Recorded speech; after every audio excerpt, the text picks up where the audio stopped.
তারুণ্যের রাজনৈতিক অধিকার প্রতিষ্ঠা।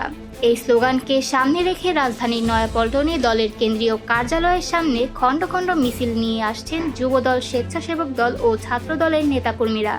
বুধবার দুপুর 2টায় বিএনপির কেন্দ্রীয় কার্যালয়ে বিভাগীয় যুব সমাবেশ শুরু হওয়ার কথা থাকলেও তার আগেই নেতাকর্মীদের ভিড় জমে উঠেছে।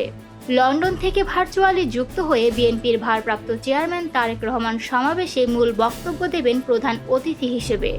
সকাল থেকে রাজধানী ঢাকাসহ সিলেট, ময়মনসিংহ ও ফরিদপুর বিভাগের বিভিন্ন জেলা থেকে দলে দলে মিছিল নিয়ে আসছেন বিএনপির অঙ্গ সংগঠনের নেতাকর্মীরা।